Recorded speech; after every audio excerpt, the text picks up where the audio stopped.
ಎಲ್ಲರಿಗೂ ನಮಸ್ಕಾರ. ಉಡುಪಿ ಸವಿರುಚಿಗೆ ಸ್ವಾಗತ. ಇವತ್ತಿನ ರೆಸಿಪಿಯಲ್ಲಿ ಒಂದು ಮಿಕ್ಸ್ ವೆಜ್ ಪಲ್ಯನ ಅನ್ನದ ಜೊತೆ ಆಗಿರ್ಬೋದು, ಪೂರಿ ಮತ್ತು ಚಪಾತಿ ಜೊತೆ ತಿನ್ನೋದಕ್ಕೆ ಯಾವ ರೀತಿಯಾಗಿ ಮಾಡೋದು ಅಂತ ತೋರಿಸ್ಕೊಡ್ತೀನಿ. ನಾನಿವತ್ತು ಚಪಾತಿ ಜೊತೆ ತಿನ್ನೋದಕ್ಕೆ ಈ ಪಲ್ಯನ ಮಾಡ್ಕೊಂಡಿದ್ದೆ. ಮನೇಲೆಲ್ಲರಿಗೂ ತುಂಬಾ ಇಷ್ಟ ಆಯಿತು. ಹೇಗೆ ಮಾಡೋದು ಅಂತ ನೋಡೋಣ. ಮೊದಲಿಗೆ ನಾನು ಒಂದು ಪಾತ್ರೆಯಲ್ಲಿ ನೀರನ್ನು ಕಾಯೋದಕ್ಕೆ ಇಟ್ಕೊಂಡಿದ್ದೆ. ಈ ಪಲ್ಯ ಮಾಡೋದಕ್ಕೆ ಹೂಕೋಸನ್ನು ಹಾಕ್ಕೊಂಡ್ರೆ ತುಂಬ ರುಚಿಯಾಗಿರುತ್ತೆ. ಹಾಗೆ ಚೆನ್ನಾಗಿ ಬಿಡಿಸ್ಕೊಂಡಿರುವ ಹೂಕೋಸು ಮತ್ತು ಉಪ್ಪು ಮತ್ತು ಅರಿಶಿನದ ಪುಡಿ ಹಾಕಿ ಚೆನ್ನಾಗಿ ಬೇಯಿಸ್ಕೊಂಡಿದ್ದೀನಿ.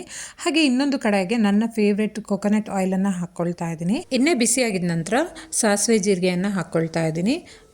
ಹಾಗೆಯೇ ಒಂದು ಈರುಳ್ಳಿ, ಎರಡು ಹಸಿರು ಮೆಣಸಿನ್ಕಾಯಿ, ಸ್ವಲ್ಪ ಕರಿಬೇವು ಸೊಪ್ಪನ್ನು ಹಾಕ್ಕೊಂಡು ಚೆನ್ನಾಗಿ ಫ್ರೈ ಮಾಡ್ಕೋಬೇಕು. ಫ್ರೈ ಆಗಿದ ನಂತರ 1 ಟೇಬಲ್ ಸ್ಪೂನಷ್ಟು ಮನೇಲಿ ಮಾಡಿರುವ ಶುಂಠಿ ಬೆಳ್ಳುಳ್ಳಿ ಪೇಸ್ಟನ್ನು ಹಾಕ್ಕೊಂಡು ಚೆನ್ನಾಗಿ ಮಿಕ್ಸ್ ಮಾಡ್ಕೊಳ್ತೀನಿ. ಹಾಗೆ ಚಿಟಿಕೆ ಅರಿಶಿನವನ್ನು ಹಾಕ್ಕೊಂಡು ಫ್ರೈ ಮಾಡ್ಕೋಬೇಕು. ನಾನು ಆಗಲೇ ಕಟ್ ಮಾಡ್ಕೊಂಡಿರುವ 1 ಕ್ಯಾರೆಟು, 1 ಆಲೂಗಡ್ಡೆ, ಹಾಗೆ ಸ್ವಲ್ಪ ಗ್ರೀನ್ ಪೀಸ್ನ ಹಾಕ್ಕೊಂಡು ಚೆನ್ನಾಗಿ ಫ್ರೈ ಮಾಡ್ಕೋಬೇಕು. ಒಗ್ಗರಣೆಲೆ ಈ ತರಕಾರಿಗಳು ಚೆನ್ನಾಗಿ ಬೇಯಬೇಕು. ಒಂದು ಲಿಡ್ನ ಕ್ಲೋಸ್ ಮಾಡಿರ್ತೀನಿ. ಚೆನ್ನಾಗಿ ಸ್ವಲ್ಪ ಬೆಂದಿದೆ, ಮಧ್ಯೆ ಮಧ್ಯೆ ಚೆಕ್ ಮಾಡ್ಕೋಬೇಕು.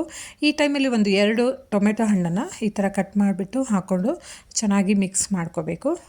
ಟೊಮೆಟೊ ಹಣ್ಣು ತರಕಾರಿ ಎಲ್ಲ ಚೆನ್ನಾಗಿ ಬೇಯಬೇಕು. ಸ್ವಲ್ಪ ಉಪ್ಪನ್ನು ಹಾಕ್ಕೊಳ್ತಾ ಇದ್ದೀನಿ.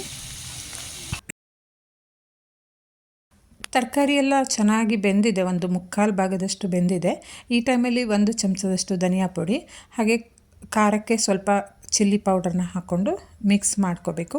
ನಾನಿಲ್ಲಿ ಒಂದು ಚಿಕನ್ ಮಸಾಲ ಅಥವಾ ಮಟನ್ ಮಸಾಲ ಅಂತ ಪೌಡರ್ ಬರುತ್ತಲ್ಲ, ಅದನ್ನು ಇಲ್ಲಿ 1 ಟೇಬಲ್ ಸ್ಪೂನಷ್ಟು ಹಾಕ್ತಾಯಿದ್ದೀನಿ. ವೆಜಿಟೇರಿಯನ್ನು ಇದನ್ನು ಯೂಸ್ ಮಾಡ್ಬೋದು. ಇದರಲ್ಲಿ ಯಾವುದೋ ಇಂಗ್ರೀಡಿಯೆಂಟ್ಸ್ ನಾನ್ ವೆಜ್ಜಿಗೆ ಸಂಬಂಧಪಟ್ಟಿದ್ದೀರಲ್ಲ, ಜಸ್ಟ್ ಮಸಾಲ ಪೌಡ್ರ್ ಅಷ್ಟೇ ಆಗಿರುತ್ತೆ. ಸೊ ನಾನು ಆಗಲೇ ಬೇಯಿಸಿಟ್ಕೊಂಡಿದ್ದೆ ಅಲ್ಲ, ಹೂಕೋಸನ್ನು ಹಾಕ್ಕೊಳ್ತಾ ಇದ್ದೀನಿ. ಹಾಕ್ಕೊಂಡು ಚೆನ್ನಾಗಿ ಮಿಕ್ಸ್ ಮಾಡ್ಕೋಬೇಕು. ತುಂಬಾ ರುಚಿಯಾಗಿರುತ್ತೆ. ಪೂರಿ ಮತ್ತು ಚಪಾತಿ ಬರೀ ಅನ್ನದ ಜೊತೆ ಕಲಿಸ್ಕೊಂಡು ಊಟ ಮಾಡೋದಕ್ಕೆ ತುಂಬ ರುಚಿಯಾಗಿರುತ್ತೆ. ನೀವು ಇದನ್ನು ಲಂಚ್ ಬಾಕ್ಸ್ಗೆಲ್ಲ ಪ್ರಿಪೇರ್ ಮಾಡ್ಕೋಬೋದು. ನಿಮ್ಗೆ ಇವತ್ತಿನ ರೆಸಿಪಿ ಇಷ್ಟ ಆದರೆ ನೀವು ಮನೇಲೊಮ್ಮೆ ಟ್ರೈ ಮಾಡಿ.